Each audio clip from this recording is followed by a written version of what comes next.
जो इंद्रियादि विजयी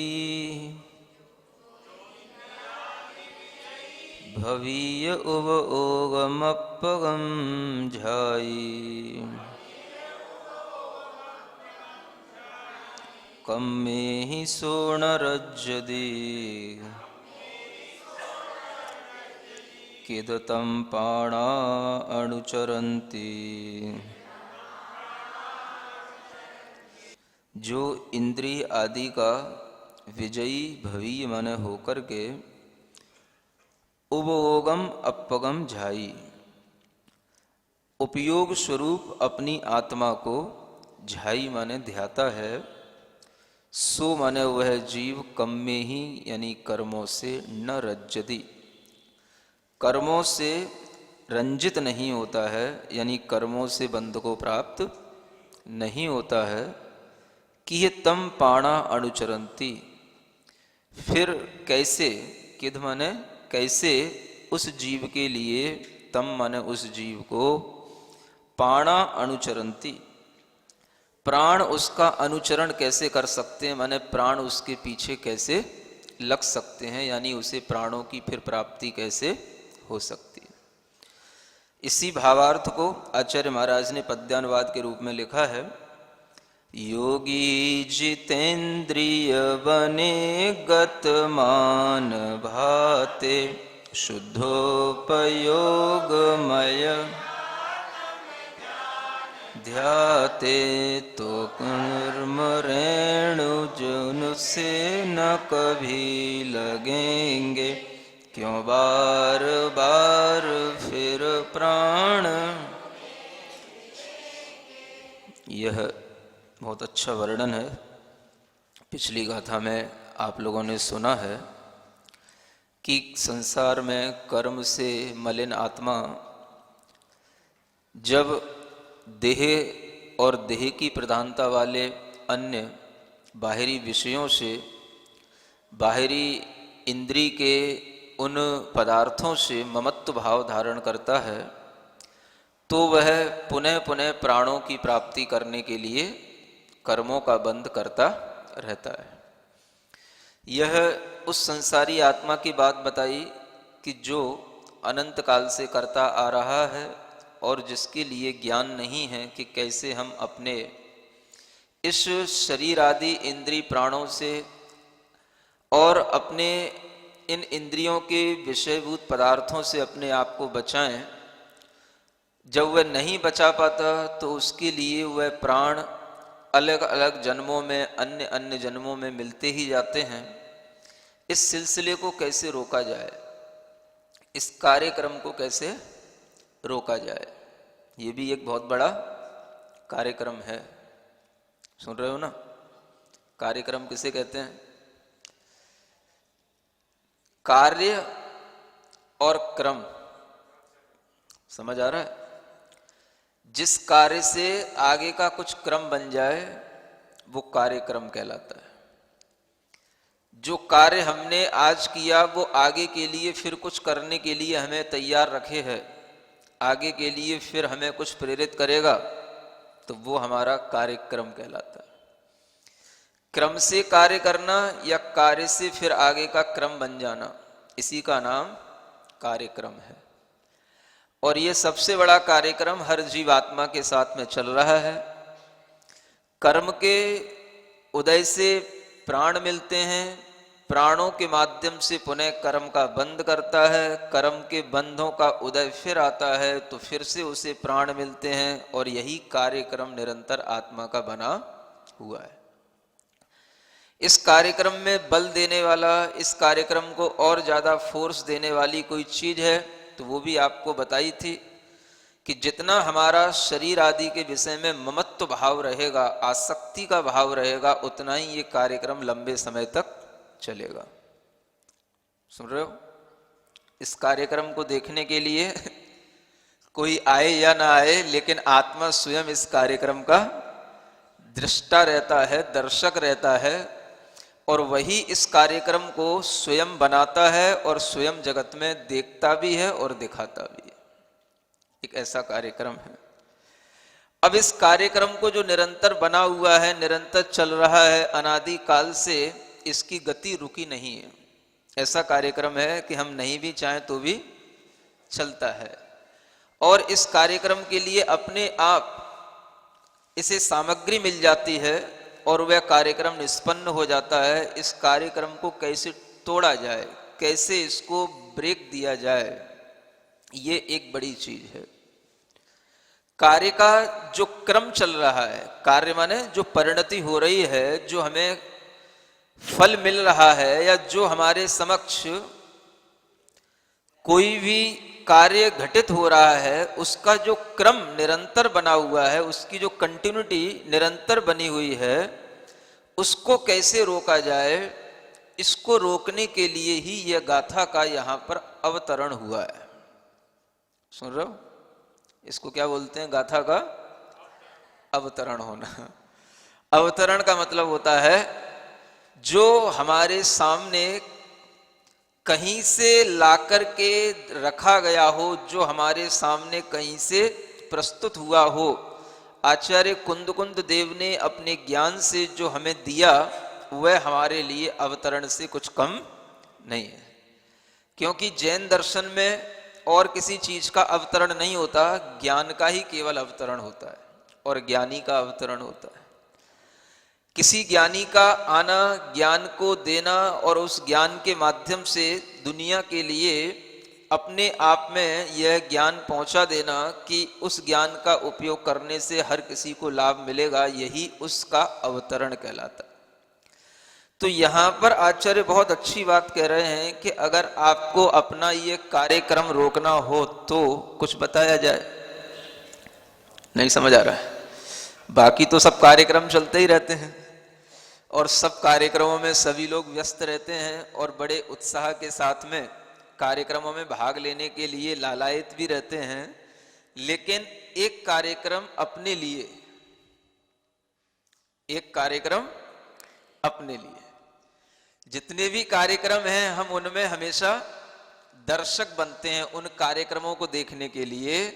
और एक ऐसा कार्यक्रम जिसको हम स्वयं ही बना रहे हैं और उसको हम स्वयं ही देखें कि हमने क्या बनाया है और हमें क्या अब बनना है। उस कार्यक्रम की रूपरेखा खुद ही बनाना और खुद ही उस कार्यक्रम का दर्शक बनना और खुद ही कार्यक्रम का दर्शक बनते बनते एक दृष्टा स्वरूप तक पहुंच जाना। दर्शक में और दृष्टा में थोड़ा अंतर होता है। दर्शक वह कहलाता है जो बाहरी होने वाली चीज को देखता है और देख करके उसके अनुसार आवेगों में भी चला जाता है, हर्ष विषाद को प्राप्त हो जाता है। वह देखते हुए कभी यह नहीं सोचता है कि हम भी एक किसी के दर्शक हैं। दर्शक हमेशा बाहर ही देखता है और दूसरे को ही देखता है, और वह दूसरी चीज को देख करके ये सोचता है कि हम केवल इसी को देखने के लिए बने हैं। उसका नाम क्या होता है? दर्शक। जैसे आप कोई फिल्म देखने जाते हैं, कहीं पर कोई स्क्रीन पर कोई भी पिक्चर देखते हैं या सीरियल देखते हैं, तो उस समय पर आप दर्शक होते हैं। दर्शक जो होता है वह उसके भावों के अनुसार हर्ष और विषाद को प्राप्त होता है। अगर वहां पर कोई भी दुख का चित्र चल रहा होगा तो दर्शक उसके दुख में दुखी हो जाएगा। अगर वहां पर कोई बहुत प्रसन्नता का, सुख का चित्र चल रहा होगा तो उस दर्शक उसमें सुखी हो जाएगा। यह दर्शक की एक बात होती है, लेकिन वही दर्शक अगर वस्तु स्वरूप को समझे तो वह दृष्टा की ओर उन्मुख हो सकता है। आचार्य कहते हैं आप अभी तक संसार में दर्शक रहे हो, अब दृष्टा बनो। क्या बनो? दृष्टा बनो। दर्शक बनकर के तो हमने कर्म का बंद किया है और दृष्टा बनकर के हम कर्म के बंद को रोक सकते हैं। कैसे रोक सकते हैं? तो उसकी यहां पर बहुत अच्छी विधि बताई है, लेकिन ये विधि उन्हीं के काम में आएगी जो अपने इस कार्यक्रम को रोकना चाहते हो। कौन सा कार्यक्रम? देखो सब कार्यक्रमों को बनाने की तैयारी होती है और यहां पर जो बना बनाया कार्यक्रम है उसको तोड़ने की बात है, हिम्मत की बात है। समझ आ रहा है ना? हाँ, हर आदमी कार्यक्रम बनाने के लिए प्रयत्नशील होता है, लेकिन यहां पर जो बना बनाया कार्यक्रम चल रहा है उसको तोड़ना, उसको रोकना, ये कार्यक्रम अब आगे प्रसारित नहीं होना चाहिए। उल्टा काम है सब। इसी को कहते हैं संसार से उल्टा मोक्ष होता है। समझ आ रहा है? जब संसार से उल्टा मोक्ष है तो संसार में रहने वाले से उल्टा ही मोक्ष को जाने वाला होगा। नहीं समझ आ रहा? जब संसार का स्वरूप और मोक्ष का स्वरूप बिल्कुल अपोजिट है, तो जब कोई व्यक्ति संसार से मोक्ष की ओर जाने वाला होगा तो उल्टी बुद्धि वाला तो होगा ही, वो उल्टा उसको चलना पड़ेगा ही, और वह दुनिया की नजरों में बिल्कुल उल्टा दिखने वाला होगा कि ये बिल्कुल कैसा उटपटांग आदमी है, उल्टा चल रहा है, बिल्कुल दुनिया से अलग चल रहा है। समझ आ रहा है?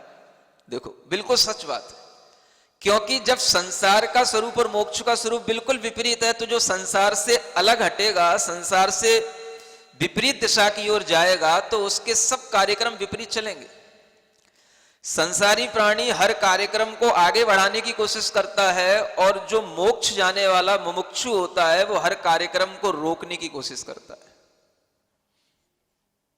कौन सा कार्यक्रम?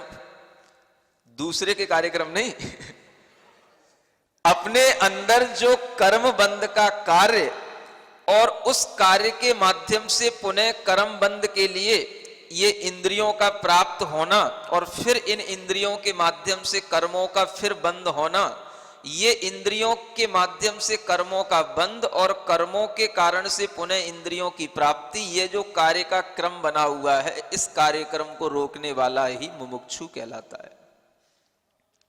सुन रहे हो?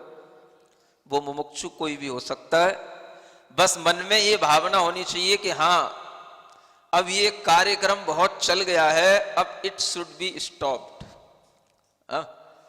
हाँ बहुत हो गया है, अब इसको रोकना चाहिए। ये जब तक मन में गहरा विचार नहीं बैठेगा तब तक ये बातों से कुछ काम होने वाला नहीं, और सुनने सुनाने से भी कुछ होने जाने वाला नहीं, क्योंकि सुनने सुनाने में भी एक मनोरंजन जैसा हो जाता है, मन थोड़ा सा हमारा कहीं पर लग जाता है, लेकिन वास्तव में हम अपने मन को खुद अपने पुरुषार्थ से लगाएं और खुद अपने मन को खुद अपने पुरुषार्थ से उस स्थान पर जोड़ें कि जहां पर जुड़ने से ये बाहरी संसार का कनेक्शन टूट जाए और ये कार्यक्रम बिल्कुल कट ऑफ हो जाए। ये बहुत साहस का काम होता है, और ऐसा करने वाला ही सच्चा मुमुक्षु होता है। वो मुमुक्षु कोई भी हो सकता है, गृहस्थ भी हो सकता है, साधु भी हो सकता है। गृहस्थ भी होता है, साधु भी होता है, लेकिन भावना ये होनी चाहिए कि अब हमारा ये सिलसिला रुक जाए, अब हमारा ये प्राणों को ग्रहण करना, इंद्रिय आदि को ग्रहण करना, शरीर की प्राप्ति करना, किसी के गर्भ में जन्म लेना और जन्म के साथ साथ मरण के भी दुख को प्राप्त करना, ये सिलसिला बहुत हो गया है, अब ये थोड़ा सा रुकना चाहिए। और ये थोड़ा नहीं रुकता है, अगर रुकेगा तो फिर ये पूरा ही रुकेगा। थोड़ा तो इसलिए कह रहा हूं क्योंकि पूरा रोकने के लिए कहूंगा तो आप डर जाओगे, इसलिए आपको थोड़ा थोड़ा करके पिलाना पड़ता है, थोड़ा थोड़ा करके देना पड़ता है, कि ताकि आपको जो है ना एक एक घूंट से भी कुछ फायदा होता चला जाए। तो ऐसा भी भाव बने कि ये थोड़ा रुक जाए, तो थोड़ा रुकने से ये पूरा रुकेगा, लेकिन एक बार हम कोशिश तो करें कि हाँ ये थोड़ा रुके।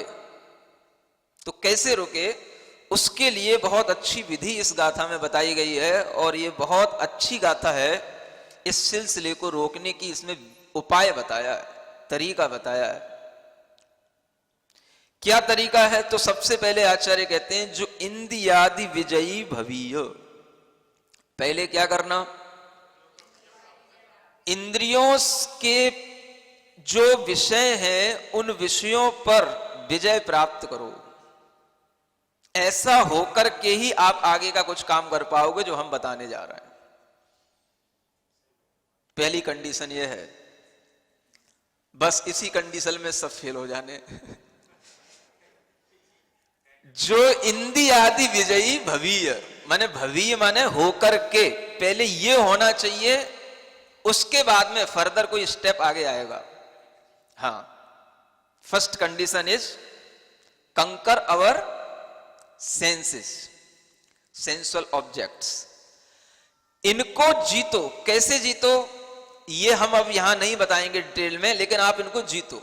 मैं नहीं जानता, जो लिखा है वो पढ़ रहा हूं, और आचार्य कुंदकुन देव भी कह रहे हैं कि जब तक आप ये नहीं करोगे तब तक आपका संसार रुकने वाला नहीं, क्योंकि संसार किससे चल रहा है? इंद्रियों से ही चल रहा है। हम संसार में रुचि बनाए रखे हुए हैं, अपना हर तरीके का ममत्व और बढ़ाए रखे हुए हैं, किसके कारण से? इन इंद्रियों के कारण से। इंद्रियां ही शरीर है, शरीर ही इंद्रियां हैं, और इन इंद्रियों के साथ ही प्राण जुड़े हुए हैं। इसलिए जब हम शरीर कहें, इंद्री कहें, प्राण कहें, सब एक चीज समझना, क्योंकि कुछ भी अलग नहीं है, सब एक ही आधार से तीनों मिले हुए हैं। जहां शरीर है वहां इंद्री है, जहां इंद्री है वहां प्राण है। शरीर, इंद्री और प्राण, ये तीनों चीजें अलग अलग शब्दों के माध्यम से भले ही सुनने में आए, लेकिन सब एक साथ हैं, और इन सब का कारण है आत्मा के अंदर का वह ममत्व परिणाम, जिसके कारण से वह इन इंद्रियों को, शरीर को या प्राणों को हमेशा बनाए रखने की ही कोशिश करता है, और इनके प्रति अपना ममत्व हमेशा बढ़ाता चला जाता है। इसी कारण से उसके लिए भीतर से प्राणों के अभाव होने का कोई भी कार्यक्रम शुरू हो नहीं पाता है। तो आचार्य कहते हैं सबसे पहले क्या करो? आप अगर दुकान खोले बैठे हो और आपसे कहा जाए दुकान भाई बढ़ाओ, ग्राहक बहुत आ रहे हैं, दुकान को अब बंद करो, कब तक चलेगा? रात के 11 बज रहे हैं और आप दुकान खोले ही बैठे हो। क्या सुन रहे हो? आपको पैसा तो मिल रहा है, लेकिन उससे जो है निरंतर कर्म का आश्रव हो रहा है, और निरंतर जो है आपके लिए हानि हो रही है। अब भाई इस दुकान को बंद करो, पैसे का लोभ भी छोड़ो, 11 बज गई है, सबकी दुकानें बंद हो गई हैं, तुम अपनी दुकानें खोल बैठे हो। ग्राहक आ रहे हैं, ग्राहक आ रहे हैं, इससे क्या मतलब होता है? ग्राहक तो रात भर आते रहेंगे, तो रात भर दुकान खोले बैठे रहोगे क्या? बैठे रहूंगा। तो फिर तुम्हारे लिए कोई उपदेश नहीं है। समझ आ रहा है? ग्राहक आ रहे भी हो, मन लग भी रहा हो, दुकान खुली हो, लेकिन अगर नियम बताया गया है कि दुकान बंद कर दो 10 बजे, तो दुकान 10 बजे बंद हो जानी चाहिए। उस समय पर भी हमारा मोह टूटना चाहिए। शटर बंद माने बंद, ग्राहक खड़ा है, भाई अब कल सुबह 8 बजे मिलना। नहीं समझ आ रहा है? उसके बिना कैसे काम चलेगा? अगर आपकी वह दुकान बंद नहीं हो रही है तो आप कभी भी इंद्रियों के जेता हो नहीं सकते हो। जैसे हम वह बाहर की दुकान बंद करके ग्राहकों के होने वाले आश्रव को रोकते हैं, वैसे ही आचार्य कहते हैं जब हम इंद्री के विषयों को छोड़ करके अपनी आत्मा का ध्यान करने के लिए बैठेंगे, तो हमारे लिए ये इंद्री रूपी जो आश्रव के द्वार हैं ये रुक जाएंगे, तब आगे की कार्यक्रम की प्रक्रिया शुरू होगी। जब तक दुकान खुली है संसार चल रहा है, जब तक इंद्रियों की प्रवृत्ति हो रही है संसार की वृद्धि हो रही है। और ये संसार की वृद्धि रोकने के लिए, इंद्रियों पर विजय प्राप्त करने के लिए क्या करो? तो क्या करो? कैसे इंद्रियों पर विजय प्राप्त करो? जितने भी ये इंद्री के द्वार हैं इनको रोक दो, इनको बंद कर लो। शटर बंद कर दिया, माल अंदर का अंदर, ग्राहक बाहर का बाहर, कितनी देर खड़ा रहेगा? चला जाएगा। भाई दुकान बंद है, अपनी इस दुकान को बंद करो। कौन सी दुकान? जो ये 5 इंद्रियों के गेटों के माध्यम से निरंतर ये कर्मों की दुकान चल रही है, जिसके कारण से पुनः पुनः ये 10-10 प्राण और 5, 4, 6 प्राण मिलते रहते हैं। इसको बंद करने के लिए एक उपाय है, और वह उपाय पहला यह है कि इंद्रिय आदि का विजय करना। अब आदि का मतलब हो गया, इंद्रिय का विजय तब होगा जब आपका मन के ऊपर विजय हो। समझ आ रहा है? क्योंकि मन भीतर है, इंद्रियां बाहर हैं। इंद्रिय की विजय होगी तभी संभव है जब मन तैयार हो कि हाँ भाई दुकान बंद कर दो। गवर्नमेंट का भी ऑर्डर है और अपने घर की गवर्नमेंट का भी ऑर्डर है कि भाई 10 बजे दुकान बंद करके आ जाया करो, इससे ज्यादा लोभ मत किया करो। तो ये कौन मानेगा? ये पहले मन माने, तब तो वही दुकान बंद हो। तो इंद्रिय आदि, इंद्रिय का मतलब है कि इंद्रियां तो हमें बाहर दिखाई दे रही हैं, इन इंद्रियों की विजय तो हमें बाहर से करना ही है, लेकिन पहले भीतर मन की विजय करना है। क्योंकि मन के अंदर जब तक ये भाव नहीं आएगा कि इन इंद्रियों की दुकानों को बंद करो, तब तक वह दुकान बंद होने वाली नहीं है। तो क्या करना? 5 इंद्रियां हैं आपके पास में। पहली स्पर्शन इंद्रिय का मतलब पूरा शरीर, रसना इंद्रिय आपकी जीभ, घ्राण इंद्रिय आपकी नाक, चक्षु इंद्रिय आपकी आंखें, और कर्ण इंद्रिय आपके कान। इन पर विजय प्राप्त करो। विजय का मतलब कुछ नहीं है, कोई आपको युद्ध नहीं लड़ना है, बस शटर बंद कर दो, हम भीतर तू बाहर। समझ आ रहा है?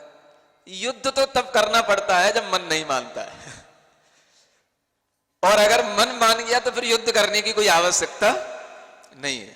भाई टाइम हो गया है, शटर बंद हो गया, दुकान बंद, आप बाहर हम भीतर। क्या समझ आ रहा है? जैसे ही संध्या का समय आता है, दोपहर की 12 बजे, सुबह की 6 बजे, शाम की 7 बजे, जो कुछ भी थोड़ा बहुत टाइम आगे पीछे एडजस्ट हो जाए, कम से कम संध्या के समय पर हर श्रावक को अपनी इंद्रियों के द्वार बंद करके बैठ जाना चाहिए। हर श्रावक को, अगर आप मुमुक्षु हो तो, मोक्ष की इच्छा करते हो तो, उस समय पर आपको कोई स्वाध्याय करने की जरूरत नहीं है। स्वाध्याय करने का मतलब ग्रंथों को पढ़ना नहीं है। स्वाध्याय करने का मतलब है स्व का अध्ययन करना है। स्व, ये कहीं नहीं लिखा है कि ग्रंथों के अध्ययन का नाम स्वाध्याय है, ये तो बाद की बातें हैं। स्वाध्याय का मतलब स्व का अध्याय खोलो। स्व का अध्याय, ध्येय धातु होती है चिंतन के अर्थ में, ध्येय चिंतने मनने। स्व का चिंतन करना, स्व का मनन करना, स्व का ध्यान करना, इसी का नाम स्वाध्याय है।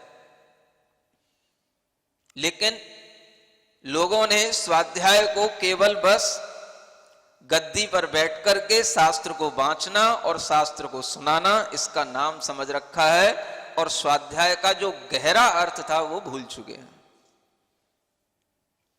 स्व का आ माने आसमंतात, ध्येय ध्याना, इसका नाम है स्वाध्याय। स्व माने अपनी आत्मा को चारों ओर से अपनी आत्मा पर ही ध्यान लगाना, इसका नाम सही स्वाध्याय है। और यही स्वाध्याय करने के लिए यहां पर कहा जा रहा है कि पहले स्वाध्याय करना है तो आपको इंद्रियों में प्रवृत्ति नहीं करना, इंद्रियों की प्रवृत्तियों को छोड़ना, रोकना। इंद्रियों की विजय, इसी का नाम है कि आपका मन इंद्रियों की किसी विषय की इच्छा नहीं कर रहा है। चाहे भले ही घर में किसी ने 6 से 9 की टिकट खरीद रखी हो। अरे हंसने की बात हो गई इसमें, समझ आ रहा है? लेकिन नहीं, ये मेरा स्वाध्याय का सामायिक का समय है, इसको मैं उल्लंघन नहीं कर सकता। ये हमारे लिए जब होगा तो मन अपने आप इंद्रियों की विजय करने में लग गया, तो इसका मतलब है अब हमें इंद्रियों से युद्ध नहीं करना है। युद्ध तो तब करना पड़ता है, आप टीवी के सामने बैठे हो और नियम ले रखा है कि हमें स्वाध्याय करना है या सामायिक करनी है, आंखें बंद हैं, कोई सा कपूर टीवी पे आ गया, थोड़ा देख तो लूं, ये कपूर उड़ गया यहां से समझ आ रहा? तो क्या हो गया? नहीं भाई, देखना नहीं है, अपने को सामायिक करना है, उसमें मन नहीं लगाना। गाना शुरू हो गया, देखूं कि नहीं देखूं, सुनूं कि नहीं सुनूं, मन कह रहा है ज्ञाता दृष्टा बन के देख लो ना। नहीं समझ आ? हाँ, अब मन ने ज्ञान तो बहुत प्राप्त कर रखा है ना, समय सार पढ़ रखा है, प्रवचन सार भी आधा होने वाला है। कर्म का बंध देखने से थोड़ी ना होता है, कर्म का बंध तो उसमें रस लेने से होता है। तो हम तो केवल देख रहे हैं, ज्ञाता दृष्टा बन के देखो, हमें हमारी तो हमारी आत्मा का स्वभाव है। अब हम बैठ गए ज्ञाता दृष्टा बन के। जब हमें ज्ञाता दृष्टा ही बनना था तो आंखें खोलने की जरूरत क्या पड़ी? क्या ज्ञाता दृष्टा आंखें खोल करके ही बना जाता है कि कान लगा करके ही ज्ञाता दृष्टा बना जाता है? कि ज्ञाता दृष्टा बनने का यही नियम है? तो फिर हमेशा आंखें खुली रखें, भगवान भी आंखें खुली रखें, कान खुले रखें। ये आंख खोल करके देखने की इच्छा होना, कान खोल करके लगा करके सुनने की इच्छा होना, ये बताती है कि आप ज्ञाता दृष्टा स्वभाव से बाहर आ गए, आपके अंदर ज्ञाता दृष्टापना छूट गया, इंद्रियों के माध्यम से आश्रव हो रहा है। अब वहां पर तुम कोई भी बहाना बनाओगे तो वो चलेगा नहीं। इसको बोलते हैं इंद्रियों के साथ युद्ध करना।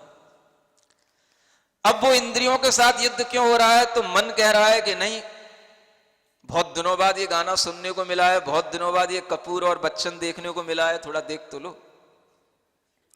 नहीं समझ आया? हाँ, फिर सीन चली जाएगी, फिर कहां देखने को मिलेगा? क्योंकि अब वो रिकॉर्डिंग तो हो नहीं रही है, टीवी पे डायरेक्ट आ रहा है। वो तो एक बार आया तो चला ही गया है, तो अपन ने छोड़ दिया तो वो तो फिर गया ही। तो जो ये मन कह रहा है और इंद्रियों को बार बार कह रहा है थोड़ा आंख खोल, सुन कान से, और इधर जो है भीतर से आवाज आ रही नहीं, सामायिक में बाहरी विषयों का आलंबन नहीं लेना। किसकी माने मन? तो जो युद्ध चलता है कि उसी युद्ध के कारण से फिर जो है न सामायिक होती है और ना ही इंद्रिय के विषय का ग्रहण होता है। समझ आ रहा है? वो कहीं का नहीं रहता है, दोनों ही उसके बिगड़ते चले जा रहे हैं। क्या करना? अब सोच लो आपको क्या करना। ऐसा करते हैं महाराज, पहले 1 घंटा पिक्चर देख लेते हैं, सामायिक बाद में कर लेंगे। आपके लिए अगर इतना ही इंटरेस्ट है इंद्रिय के विषयों में, तो आप बाद में भी कभी सामायिक कर नहीं पाओगे। आप बुरा नहीं मानना, ये हकीकत बता रहा हूं, ये मन के स्वभाव के बारे में आपसे चर्चा कर रहा हूं, और हर के मन का यही स्वभाव होता है। जब आप इंद्रिय के विषय में उलझ करके फिर बैठेंगे तो आपके लिए इंद्रिय का वह विषय ही आपके दिमाग में घूमेगा, क्योंकि ये इंद्रिय के विषय ऐसे हैं जिनके बिना आपका काम चल जाता है। अगर आप सीरियल न देखें, पिक्चर न देखें, इधर उधर के एक्टरों की बातें न सुने, तो इससे कोई जीवन में बिगाड़ नहीं आता, इसके बिना भी जीवन चल जाता है। लेकिन इसमें जो देखने का विषय मन, विशेष मन होता है, उसको सुनने का विशेष मन होता है, इसी को इंद्रिय का विषय कहा जाता है।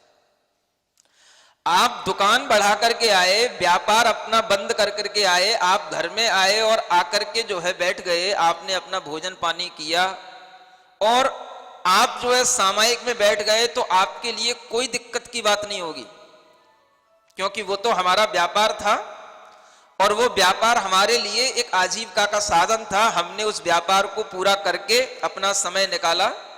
वो हमारे लिए इंद्रिय का इतना बड़ा विषय नहीं है। क्या सुन रहे हो? दुकान खोलना, व्यापार करना, ये इंद्रिय के इतने बड़े विषय नहीं है जितने बड़े विषय ये एक्स्ट्रा जो हमारे सामने घर में रखें, ये इंद्रिय के विषय बड़े हैं। एक सोचने की बात है। पहले के व्यक्तियों के पास में जब ये विषय नहीं होते थे तो बड़ी आसानी से, आचार्य समंतभद्र महाराज कहते हैं, जब गृहस्थ श्रावक करता है तो क्या करता है? व्यापार वै मनस्याद विनिवृत्त्या मंतरात्म विनिवृत्त्या। कहते हैं कि व्यापार से उसके मन में जो वैमनस्कता आ गई है उसको वह तुरंत रोक करके अपनी अंतरात्मा को रोक लेता है और उसी अंतरात्मा के रोकने से वह सामायिक में स्थित हो जाता है। व्यापार की वैमनस्कता रोकी जा सकती है, लेकिन उससे बढ़कर के ये जो इंद्रिय के विषय हैं जिनका मन के लिए कोई उपयोग नहीं है, लेकिन मन की लालसा उन विषयों को ग्रहण करने की तृष्णा के रूप में जो बनी रहती है, वह लालसा के कारण से उन इंद्रिय के विषयों को रोक पाना, उन पर विजय प्राप्त करना उसके लिए और कठिन हो जाता है। व्यापार के विषय को रोकना सरल है।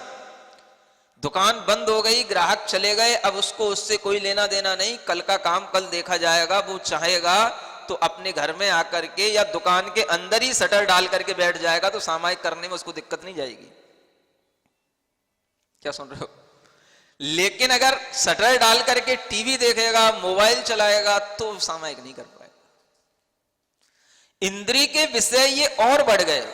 पहले इंद्रिय के विषय केवल इतने ही थे कि बस अपने को आजीविका के लिए जो है दुकान पे बैठना, कुछ अपना सामान खरीदना लाना और घर के लिए आवश्यक सामग्री को जुटाना और अपने काम में लग जाना।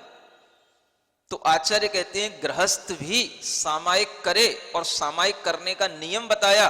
तो नियम बताते हुए भी आचार्य कहते हैं तुझे व्यापार करते हुए जो थोड़ी बहुत मन तेरा खेत खिन्न हो गया है, वैमनस्कता आ गई है मन की, उसको भी तू छोड़ करके अब अपनी अंतर आत्मा से सामायिक करने की भावना करने लग जा। व्यापार वैमनस्यात् विनिवृत्त्याम। जो व्यापार से वैमनस्कता आई है उसको रोकने पर ही जो है तेरे लिए अब सामायिक शुरू होगी। तो उसके लिए तो सामायिक आसान है, लेकिन जो इंद्रिय के विषयों में लग गया उसके लिए सामायिक कठिन हो जाती है। इसलिए आचार्य कहते हैं ये जब तक हम ये बाहर के 5 द्वार बंद नहीं करेंगे तब तक आत्मा के अंदर कर्मों का जो फ्लो है वो कट ऑफ होने वाला नहीं, वह फ्लो निरंतर चलता रहेगा। और उसको रोकने का एक ही कारण है, इन 5 इंद्रियों के द्वारों को बंद करो, यही उसके लिए विजय है। स्पर्शन इंद्रिय की विजय। बैठ जाओ हाथ पैर रोक करके, हवा की ठंडक लगे तो भी जो लगने दो, उसको बार बार घिसना नहीं। समझ आ रहा है? कोई भी आपके लिए कहीं से कोई मच्छर काटे या मक्खी बैठे तो भी जो है बार बार आप उस स्पर्शन के प्रभाव से अपने मन को विचलित करना नहीं, विजय करना है ना।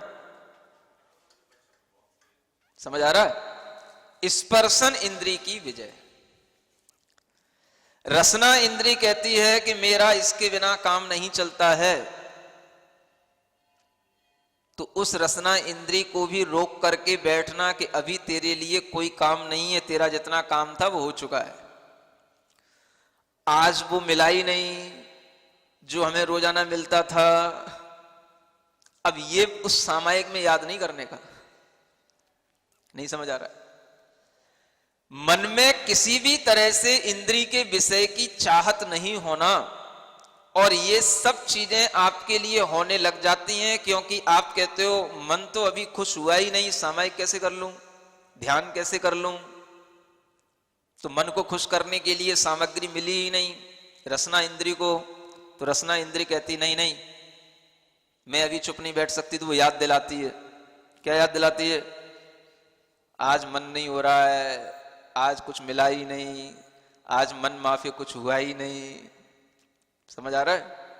तो ये क्या हुआ? ये रसना इंद्री की विजय नहीं हुई।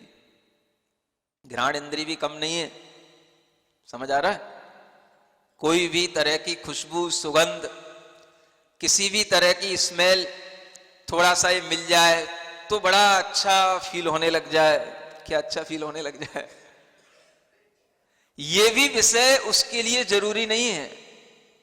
और चक्षु इंद्री का विषय तो ये सब टीवी, समाचार और सब चीजें हैं ही।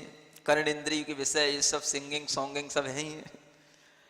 ये सब वो रोक करके जिसका मन इन चीजों में नहीं जा रहा है वो कहलाएगा इंद्री आदि पर विजय प्राप्त करने वाला। जब इंद्री की विजय होगी तब जाकर के भीतर का स्वाध्याय शुरू होगा। बाहर का स्वाध्याय तो बहुत हो गया, थोड़ा भीतर का स्वाध्याय भी करने का मन बनाना चाहिए। आज श्रावक के लिए बहुत अच्छी चीज हमें आचार्यों ने बताई है कि हर श्रावक सामायिक को करने का अभ्यास बना के रखे। सामायिक का आपके लिए व्रत ना भी हो तो भी आप सामायिक का अभ्यास बनाएं। तीनों संध्याओं में सामायिक को याद तो करें कि हमें सामायिक करनी चाहिए।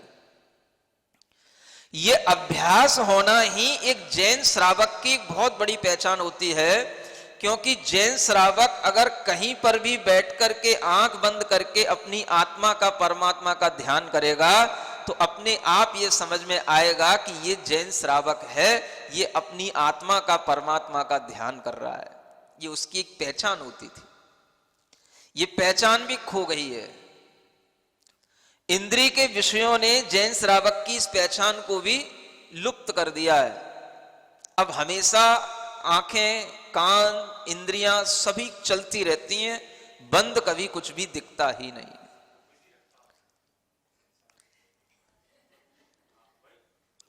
पांचों इंद्रियों का आपके लिए जो एक काम चल रहा है ये निरंतर अगर चलता रहेगा तो कभी भी आपके स्वाध्याय का जो फल है वो आपको नहीं मिलेगा। स्वाध्याय का फल क्या? अंतरंग स्वाध्याय में व्यस्त होना, अपने अंतरंग के स्व के अध्याय को खोलना, उसको पढ़ना, उसको शुरू करना कि मैं क्या हूं, मुझे क्या होना है। ये जब तक नहीं होगा तब तक जो है आपका वह बाहरी स्वाध्याय का कोई भी फल नहीं मिल रहा। और ये कैसे होगा? तो सामायिक करना। श्रावक के लिए 12 व्रतों में एक सामायिक नाम का व्रत भी है जिसे शिक्षा व्रत के रूप में लिखा गया है। तो वह शिक्षा व्रत का मतलब ही होता है कि यह सामायिक ही हमें आगे बढ़ने की शिक्षा देता है। शिक्षा व्रत का मतलब जो व्रत हमें आगे बढ़ने की शिक्षा दे, मुनि महाराज जैसे व्रतों का पालन करने की शिक्षा दे, मुनि महाराज की तरह इंद्रिय आदि का विजयी होने की शिक्षा दे, वह व्रत ही शिक्षा व्रत कहलाता है। और वह शिक्षा व्रत जिन्होंने प्रतिमा ली है उनको तो पालन करना ही है, लेकिन जिन्होंने प्रतिमा नहीं भी ली है, 12 व्रतों का संकल्प नहीं भी लिया है, तो भी वह सामायिक की विधि का अभ्यास करेंगे तो उनके लिए आगे सामायिक करने के लिए मन बनेगा और आगे का व्रत बढ़ाने का या व्रत 2 प्रतिमा इत्यादि के व्रत लेने का उनके लिए एक मन बनेगा। वो तभी बनेगा जब वह सामायिक में रुचि रखते हो। और ये बड़ी अच्छी चीज है। हम कहते हैं अन्य दर्शन के लोग जैसे अपनी अपनी पहचान अलग अलग तरीके से करते हैं, ऐसे ही जैन श्रावक की पहचान सामायिक ध्यान से होनी चाहिए और होती थी पहले। आज व्यक्ति ने सब भुला दिया है, पूजा पाठ में इतना व्यस्त हो गया और जो कुछ भी हुआ तो फिर स्वाध्याय में लग गया, लेकिन कभी भी जो है सामायिक में नहीं बैठता है। स्वाध्याय 2-2 घंटे कर लेगा, ग्रंथ खोल करके 3-3 घंटे वाचना कर लेगा, लेकिन कभी 48 मिनट 2 घड़ी शांत होकर के बैठेगा नहीं। क्या लगता है? केवल शांत होकर के बैठना है, आंख बंद कर लो, हमें किसी की सुनना नहीं, शरीर पर कुछ भी हो हमें कुछ भी ध्यान देना नहीं, बस हमें 2 घड़ी बैठ अकेला 2 घड़ी तू भगवत के गुण गाया कर, मन मंदिर में ऐ जिया तू झाड़ू रोज लगाया कर। समझ आ रहा है कितना, मतलब ये भी भगवत एक नाम का व्यक्ति हुआ, एटा के पास का कवि था, समझ आ रहा है। उसने बहुत सारे भजन लिखे, जहां कहीं आपको भगवत मिलता है वो एक उसका एक टाइटल था, उसका उपनाम, उसके द्वारा ये लिखा हुआ भाव है कि मतलब पहले के श्रावक इस बात को समझते थे और करते थे। क्या करते थे? भजन नहीं बनाते थे हाँ, भजन करते भी थे। समझ आ रहा है, सब सुन रखा है, है? इन्हें सुनाने से क्या होगा? जो करना है वो तो आपको करना ही नहीं है। क्या सुन रहे हो? करोगे? हम कुछ आपको अच्छा तब सुनाएंगे जब आप सामायिक भी करने का मन बनाओगे, बनाओगे? देखो, स्वाध्याय का नियम ले रहे थे, अब सामायिक का भी नियम लेना पड़ेगा। धीरे धीरे धीरे धीरे इसी तरह से इंद्रियों की विजय होगी, है ना। और ये बहुत अच्छी प्रक्रिया है। अपने मन को शांत रख करके, अपनी अंतर आत्मा को बाहर के विषयों से हटा करके, अपने ही आत्मचिंतन में लीन होकर के जो सुख मिलता है, जो शांति मिलती है, वो आपको इंद्रिय के विषयों में कभी भी नहीं मिलेगी। ये सिद्धांत है, और हर जैन इस सिद्धांत को भूला हुआ है। और आज दूसरे लोग इस तरह से ध्यान कर रहे हैं, सामायिक का अभ्यास कर रहे हैं, लेकिन आज देख रहा हूं कि जैन व्यक्ति सबसे ज्यादा व्यस्त है तो आपसी लड़ाई झगड़ों में, मंदिरों में, पंथों में, किताबों में, लेकिन अपनी आत्मा में व्यस्तता कोई नहीं दिखा रहा। पहले के श्रावक ऐसी भावना रखते थे। बैठ अकेला दो घड़ी तू, भगवत के गुण गाया कर, मन मंदिर में ऐ जिया तू, झाड़ू रोज लगाया कर। सुन रहे हो? क्या लगाना है? मन को सफाई करने का नाम है सामायिक, है? हाँ, मन की सफाई करना। सोने में तूने रैन बिताई, दिन भर करता पाप रहा, इसी तरह बर्बाद जिंदगी, करता अपने आप रहा। समझ आ रहा है? सोने में तूने रैन बिताई, दिन भर करता पाप रहा, इसी तरह बर्बाद जिंदगी, करता अपने आप रहा। छोड़ कुसंगति को तू हरदम, सत्संगति में आया कर, मन मंदिर में जिया तू, झाड़ू रोज लगाया कर। बैठ अकेला दो घड़ी तू, भगवत के गुण गाया कर, मन मंदिर में जिया तू, झाड़ू। सुन रहे हो? ये शायद वो भजन है जो सबसे पहले हमने बचपन में घर में कभी याद किया होगा। समझ आ रहा है? और आज तक याद है। पूरा पूरा तो देर हो जाएगी। पास है तेरे कोई दुखिया, तूने मौज उड़ाई क्या, भूखा प्यासा पड़ा पड़ोसी, तूने रोटी खाई क्या। पास है तेरे कोई दुखिया, तूने मौज उड़ाई क्या, भूखा प्यासा पड़ा पड़ोसी, तूने रोटी खाई क्या। पहले सबसे पूछ कर फिर तू भोजन खाया कर, मन मंदिर में ऐ जिया तू झाड़ू रोज लगाया कर, बैठ अकेला 2 घड़ी तू भगवत के गुण गाया कर। मन मंदिर में जिया तू झाड़ू, ठीक है, ये झाड़ू लगाने की बात ही है। सामायिक का मतलब क्या है? झाड़ू लगाना। 2 घड़ी का मतलब 1 घड़ी 24 मिनट की होती है। 2 घड़ी अपने सामने नहीं रख लेना कि एक बंद हो जाए तो दूसरी से देख लूं सामायिक का टाइम। 2 घड़ी का मतलब 48 मिनट। समझ आ रहा है?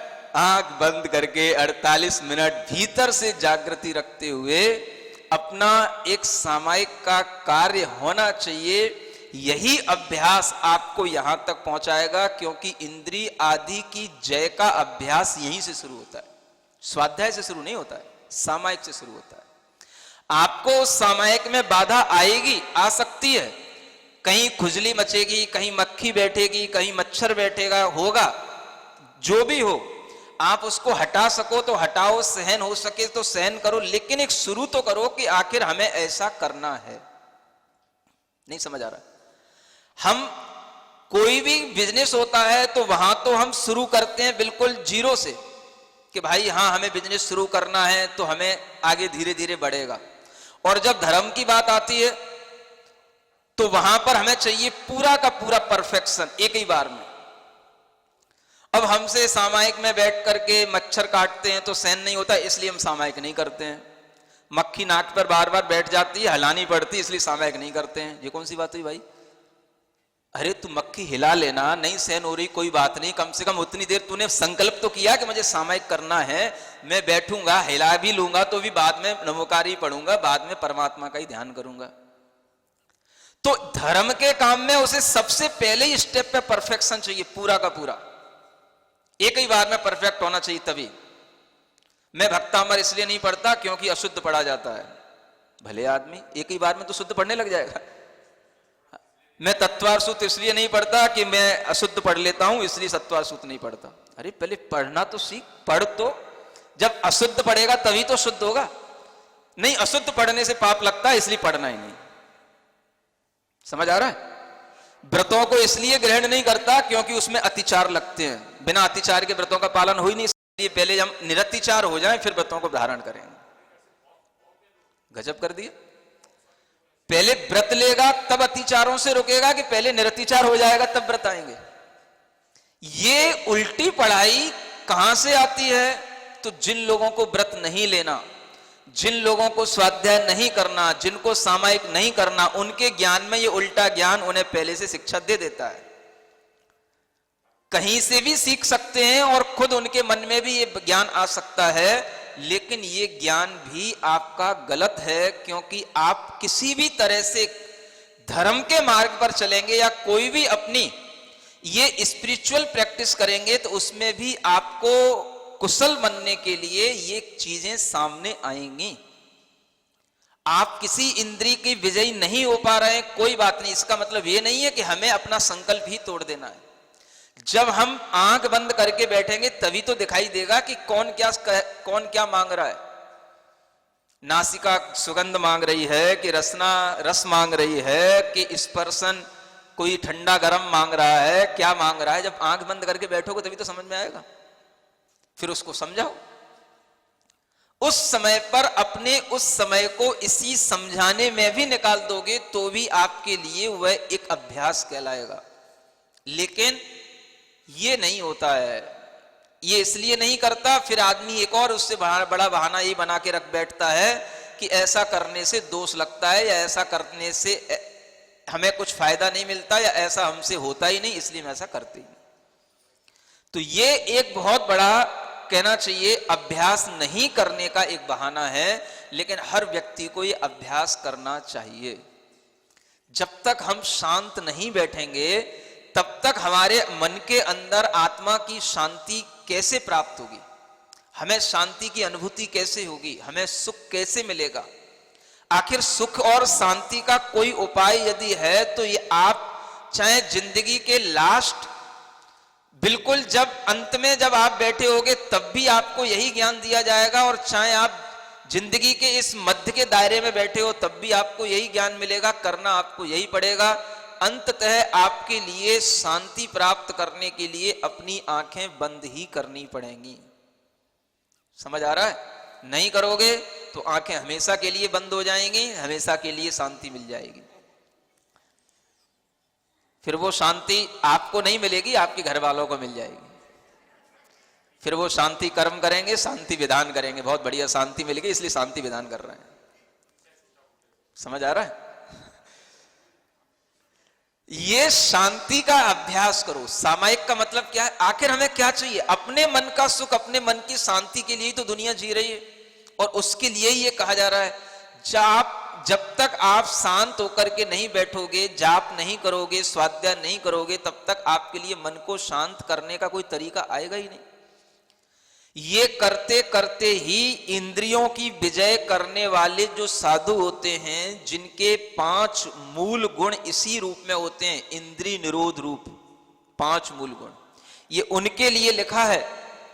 लेकिन फिर भी श्रावक के लिए वह अभ्यास जरूर करना होता है जो मुनि महाराज करते हैं, इसलिए यहां लिखा है। अब लोग क्या करते हैं, इस बात पे ध्यान नहीं करते हैं। आगे वाला जो पॉइंट है, उपयोग मप्पगम झाई, झाई माने ध्यान करो, उपयोग रूप आत्मा का, माने आत्मा का केवल जो उपयोग स्वभाव है, जिसे हम शुद्ध स्वभाव कहते हैं, उस शुद्ध उपयोग रूप आत्मा का ध्यान करो, माने शुद्धोपयोगी बनो।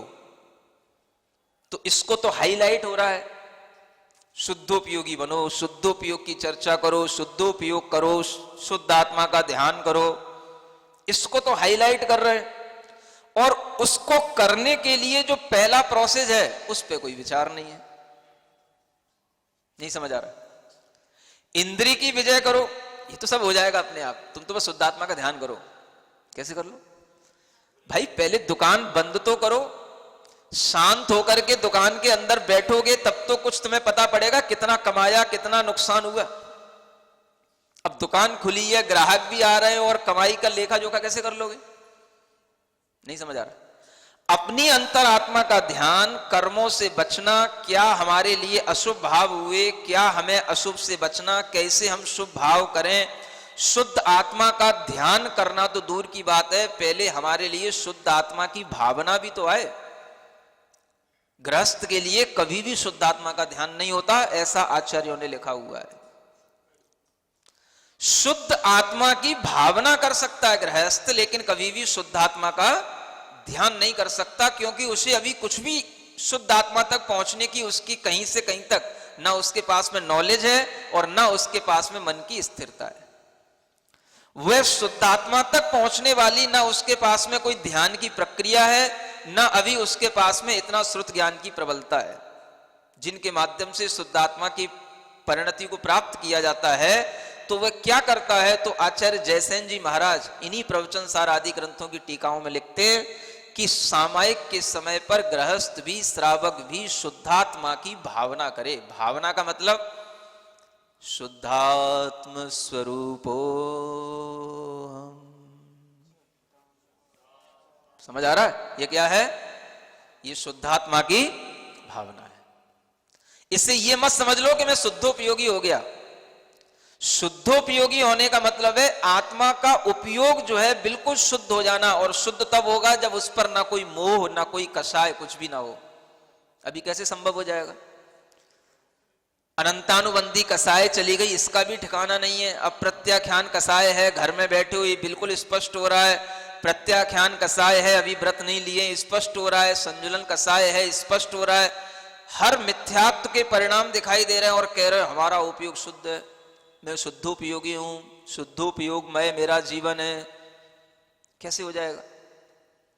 ये ध्यान रखो, पहले आप इंद्रियों की विजय करो, मन की विजय करो, उसके बाद में शुद्धात्मा की भावना करके शुद्धात्मा की तोर पहुंचोगे, तब जाकर के शुद्धात्मा का ध्यान करने की योग्यता आएगी। और शुद्ध आत्मा का ध्यान करने की योग्यता साधु के अलावा किसी के पास नहीं होती।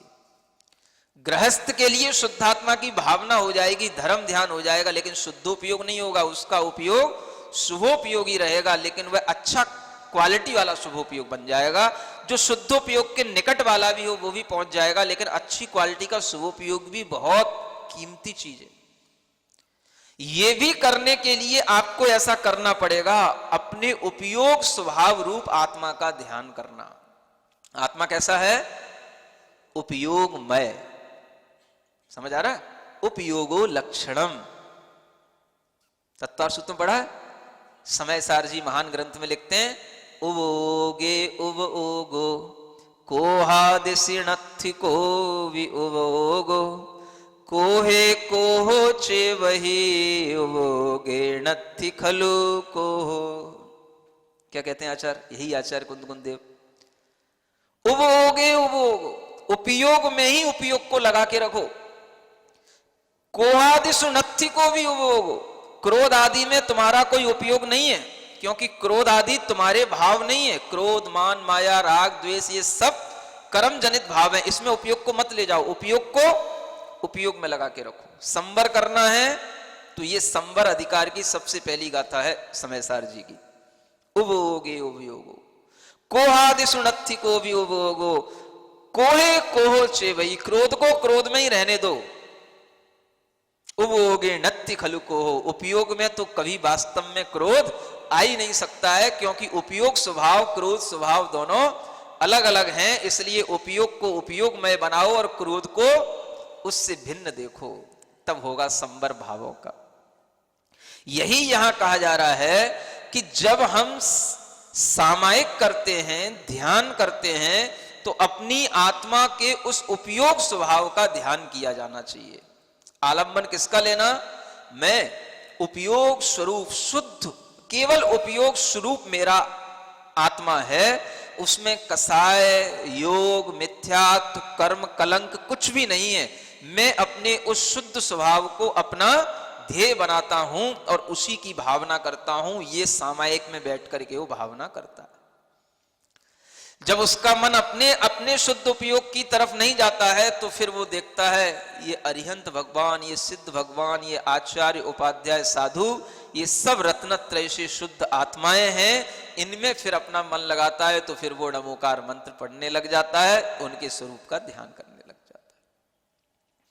ये उसके अंदर की जो प्रक्रिया शुरू होती है तो उसमें ये दोनों चीजें आ जाती हैं। अगर आपका मन अपनी आत्मा में ना लगे तो सिद्ध भगवान की, अरहंत की, साधु की, किसी की आत्मा में लगाओ। रत्नत्रय से शुद्ध आत्मा में मन लगाओ। अपनी आत्मा के शुद्ध स्वरूप जो रत्नत्रय के साथ ही शुद्धता आती है उसका चिंतन करो। ये ध्यान जब किया जाएगा तो क्या होगा? संवर होगा। संवर माने जो कर्म आ रहे थे, ग्राहक आ रहे थे, दुकान खुली थी, शटर बंद, ग्राहक बाहर, कोई बिक्री नहीं। इस बिक्री से तो नुकसान हो रहा था। समझ आ रहा है? कर्मों का फ्लो चल रहा था, कट ऑफ हो गया। कैसे हो गया? जैसे ही आपने आंख कान नाक सब बंद कर लिए। बंद कर ले का मतलब ऐसा नहीं बांध देना कहीं। समझ आ रहा है ना? हाँ, कई लोग मतलब यही समझते हैं इंद्रिय दमन का मतलब होता है कि इन इंद्रियों को कसो, पीड़ा करो। समझ आ रहा है? जैन दर्शन में ऐसा नहीं बताया गया। आप सहजता में बस अपने इंद्रिय व्यापार को रोक दो, इसी का नाम है इंद्रिय का दमन, इंद्रिय की विजय। कहीं आपको ऐसा नहीं कि नाक पकड़ के बैठना है। समझ आ रहा है? कि कहीं जो है कान में उंगली ठांस करके कि कीलें ठांस के बैठना है। समझ आ रहा है? ऐसा कुछ नहीं करना है। बस सहजता में बस मन से कह दो अब तुझे बाहरी 5 इंद्रिय के विषय जो बाहर से मिल रहे थे तेरे लिए कट ऑफ, शटर बंद, सामायिक शुरू। तुम भीतर जाओ, तुम भी तर जाओ। आचार्य महाराज ने मूक माठी में बहुत अच्छी लाइनें लिखी। तुम भीतर जाओ, तुम भी तर जाओ। बस तर जाओ, भीतर तो जाओ। अब भीतर जाने की भावना नहीं करता कोई। जब तक ये नहीं होगा कम में ही सो न रज्जदी। आचार्य कहते जैसे ही आपने ये किया, इंद्री की विजय करे, शुद्ध आत्मा का ध्यान करो, माने शुद्ध आत्मा की भावना करो, उपयोग स्वरूप आत्मा में अपना ध्यान लगाओ, जैसे भी बने आप तो करो, जो होगा सो हो जाएगा, चाहे वो शुभ उपयोग हो चाहे शुद्ध उपयोग। इस झगड़े में ही मत पड़ो कि क्या हो रहा है, क्या लेना देना है हमें उससे। करने का काम तो कर नहीं रहा आदमी, लड़ाई झगड़े में पड़ा है। तुमको होता नहीं, तुमको होता है, जिसको हो रहा है वो भी नहीं कर रहा है, जिसको होता नहीं वो कर रहा जा रहा है, इसी लड़ाई झगड़े में पड़ा जा रहा है। कुछ लड़ाई झगड़ा नहीं करना है, जो करने को कहा गया करो। तुम चलो शुद्ध आत्मा का ध्यान करो, चलो कोई बात नहीं, जो हो जाए वैसा करो। शुद्ध आत्मा का ध्यान करने बैठ जाओ, मैं शुद्ध आत्मा का ध्यान कर रहा हूं, मेरी आत्मा शुद्ध है, मैं शुद्ध आत्मा का स्वरूप देख करके उसकी उसी के ऊपर अपना ध्यान लगाओ पूरा का पूरा। तो आपसे जैसे बने वैसे करो, कोई बात नहीं, लेकिन ऐसा करोगे तभी क्या होगा, कम में ही सो न रंजदी। वह कर्मों से उस समय पर रंजायमान नहीं होगा, माने कर्म उसके लिए बंद को प्राप्त नहीं होंगे, वह कर्मों को बांधेगा नहीं, उसी समय पर कर्म उसके रुक जाएंगे आना अपने आप। क्या सुन रहे हो? कर्मों को रोकना, इसी का नाम क्या है, संवर।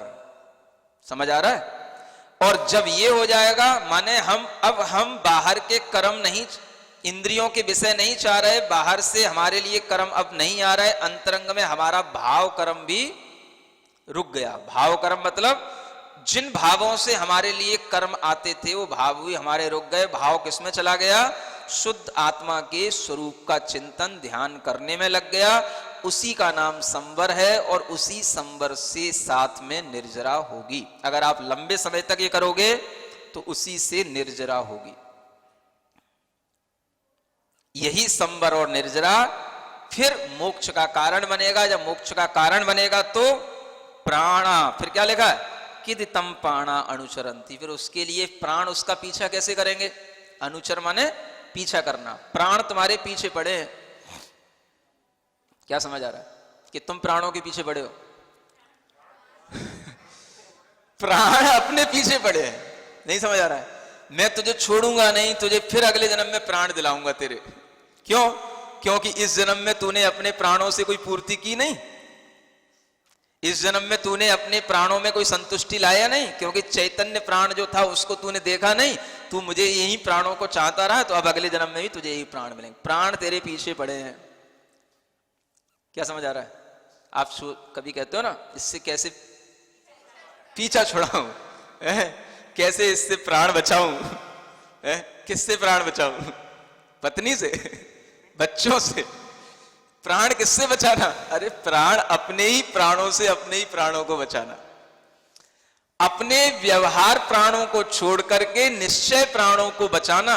और निश्चय प्राण का मतलब है शुद्ध उपयोग रूप जो चैतन्य आत्मा है उसका ध्यान करना, माने निश्चय प्राण की ओर आना और व्यवहार प्राण से छूट जाना। व्यवहार प्राण छूटा तो अपना प्राणों के पीछे, प्राण अपने जो पीछे पड़े थे वो अपना पीछा छोड़ देंगे। भैया अब तो दूसरी जगह लग गया है, अब ये अपनी तरफ ध्यान। सीधी सी बात है, जिधर तुम्हारा ध्यान होगा उधर ही की चीज मिलेगी तुमको, और जिधर तुम्हारा ध्यान होगा उसके विपरीत वाली चीज अपने आप तुमसे छूटती जाएगी। ग्राहकों की तरफ ध्यान नहीं होगा तो आप अपना लेखा जोखा देखोगे, भाई क्या घाटा है, क्या नुकसान है, क्या नफा हो रही है। और जय देख, और ग्राहकों की तरफ ध्यान रहेगा तो आपको कुछ भी ध्यान नहीं रहेगा। क्या समझ में आ रहा है? जिसकी तरफ ध्यान दोगे वही चीज मिलेगी। आत्मा की तरफ ध्यान दो, आत्मा मिलेगी। इंद्रियों की तरफ ध्यान दोगे, इंद्रिय मिलेगी। सीधी सी कहानी है। नहीं समझ आ रहा? और कुछ है क्या? जिस चीज की इच्छा करोगे वही मिलेगी। जिस चीज की इच्छा है तो उस चीज की तरफ ही अपना मन ले जाओ, बस सीधी सी बात है। हमें आत्मा को शुद्ध बनाना है, शुद्ध आत्मा का चिंतन करो, आत्मा धीरे धीरे शुद्ध बनेगी। इंद्रिय के विषयों की ओर देखोगे तो इंद्रिय के विषय मिलेंगे। इंद्रिय के विषय की इच्छा रहेगी तो हमेशा ये शरीर मन प्राण ये सब मिलेंगे, और इसी में जो है तृष्णा बनी रहेगी।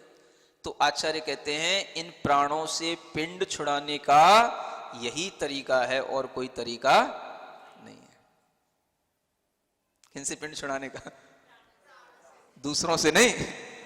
हाँ, बैठ जाओ बस, सामायिक करने के लिए 2 घड़ी अपना मन बनाने का एक अभ्यास करने लगो, बहुत अच्छा जीवन चलेगा, सुकून मिलेगा। जीवन क्या कहलाता है ये पहचान होने लगेगी। चाहे कोई व्यक्ति का प्रतिमाएं व्रत हो या ना हो, कोई बात नहीं, सामायिक सबको करने का एक मन होना चाहिए। हाँ, अरे कम से कम 1 बार तो करो, 2 बार 3 बार तो कोई बात नहीं, कम से कम दिन में 1 बार भी करोगे तो भी आपके लिए मन बनेगा, हाँ सामायिक हमें करना है, चाहे सुबह कर लो, चाहे शाम को कर लो, चाहे दोपहर कर लो, हमें 2 घड़ी जरूर बैठना है शांति से। दिन भर किस में लगे रहें, ये व्यापार, ये ग्राहक, ये मम्मी, ये पापा है, ये बच्चे, इनको बुलाओ, इनको संभालो, इनके लिए खाना, इनके लिए धोना, इनके लिए बर्तन, इनके लिए कपड़े, इसी में जिंदगी निकल रही है। कुछ अपने लिए करने का भाव ही नहीं किसी का, समझ आ रहा है? तो ये कैसे होगा, तो ये इसी भावना से होगा। पहले के महाराज को नियम की पड़ी, महाराज कह रहे नियम दिलाओ। जब तो 1 बार लो, 2 बार लो, 3 बार हाथ उठाओ, 1 बार कौन? अच्छा चलो बताओ, किसी को भावना हो रही है नियम लेने की? 1 बार वाले दिल्ली में लोग है तो है, काम के लोग तो है, बहुत बढ़िया, इतने सारे लोग।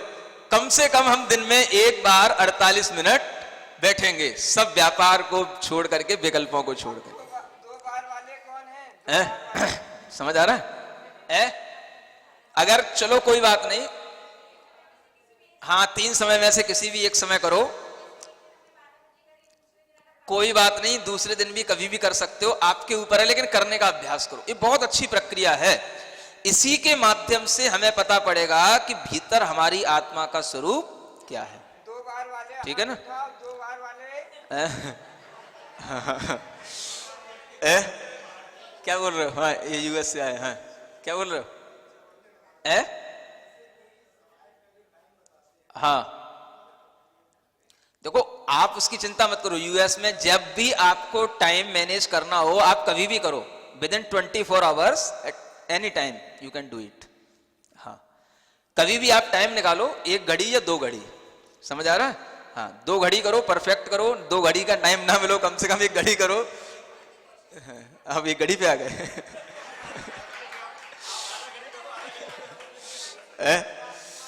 हाँ चलो करो, कैसे भी करो, शुरू करो, ठीक है ना? हाँ अभ्यास करो। हाँ 2 घड़ी वाले भी, 1 घड़ी वाले भी, चलो ठीक है? 3 वाले कौन? 3 वाला है कोई?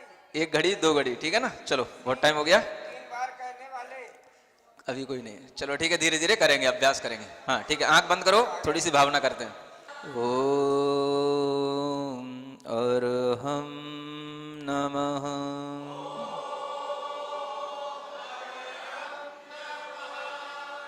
इंद्रिय व्यापार रहितो हम,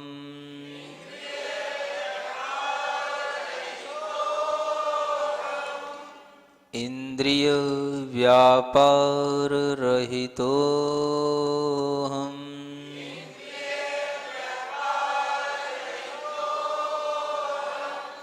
इंद्रिय व्यापार रहितो हम,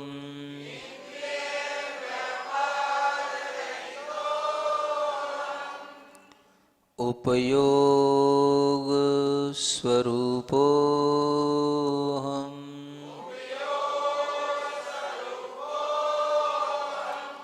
उपयोग स्वरूपो हम,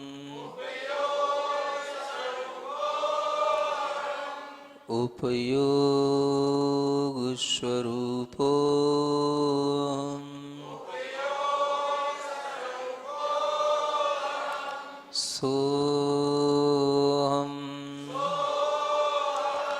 सोहम सोहम